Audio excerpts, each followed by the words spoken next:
শ্রী শ্রী কৈবল্যনাথায় নমঃ। আজ আমি আবার এসে পড়েছি। ভক্তরা তোমরা সকলে কেমন আছো?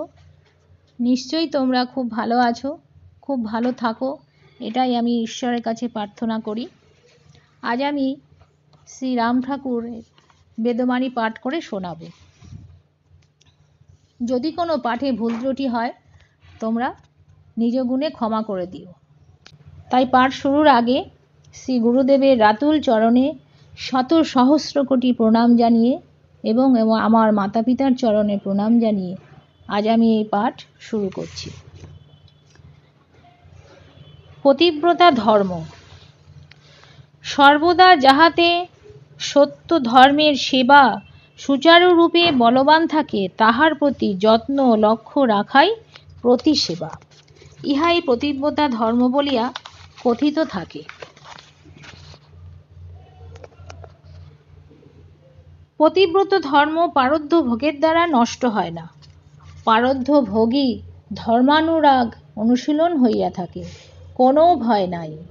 সংসার মায়াময় দুস্তর তরঙ্গ, ইহার উদ্ধারের একমাত্র ভেলা পতিব্রত ধর্ম সত্যনারায়ণ ব্রত। মনের ও বুদ্ধির দ্বারা জীব দেহাদি ইন্দ্রিয়গণে যে প্রবোধন হয়, তাহা ভ্রান্তিমূলক স্বপ্নমাত্র জানিবে।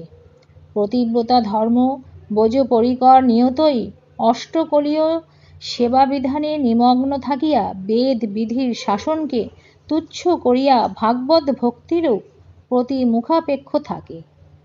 পতিব্রত ধর্ম সকল অভাব নষ্ট করিয়া পরমানন্দ শক্তি দিয়া থাকে। পতিব্রতা ধর্ম চিরকালই সত্যকে উদ্ধার করিয়া আসিতেছে। অকর্তা স্বার্থ বর্জিত স্বধর্মং প্রতিপদত্তে পুরাণ বচনং, যাহা হোক সত্যব্রত পরম সৌভাগ্যে যোগ হয়। অচিন্ত্যভাবে সর্বদা অকর্তা হইয়া স্বধর্ম পালনে যত্নশীল হইলে বৃথা কাল যাইবে না। ভগবান অচিরেই কৃপা করিবেন। ভগবান সকল অবস্থাতেই জীবের দয়া বিতরণ করে। গীতাতেই প্রতিষ্ঠা আছে, যে যথা মাং প্রপদন্তে তং স্থৈব ভজনমং হাম। ভবিষ্যৎ ভবিতব্য উদরে সর্বকার্য সিদ্ধি হয়। পতিব্রতা ধর্ম পরমানন্দময় নিত্যধামে স্থিতি করে, অভাব হইতে স্বভাবে পরিণত করে। সুখ এবং দুঃখ এইগুলি ইন্দ্রিয় মাত্রাস্পর্শ জ্ঞান মাত্র, চক্রবৎ পরিক্রমশালী। পতিসেবা করিতে করিতে সতী হইয়া সত্তত্ত্ব লাভ করে। ঐশ্বর্যাদি সমস্ত বৈভব ছাড়াই মাধুর্যে রসে আপ্লুত করে। পতি চিন্তা। চরাচর জগতের স্বাভাবিক যোগ বিয়োগ। এই যোগ বিয়োগ হইতে মুক্তির জন্য প্রতিটি চিন্তা সর্বদা করাই উচিত। সংসারে যাহা কিছু যোগ যাগ তপস্যাদি দ্বারা কৃত বিজ্ঞ অহংকার শক্তির দ্বারা প্রতিবোধন হইয়া থাকে, তাহা সকলই ভ্রান্তিমূলক মাত্রাস্পর্শ ইন্দ্রিয় মাত্র। আপাতত সুখ প্রদ পরিণাম বিষবীব হইয়া থাকে।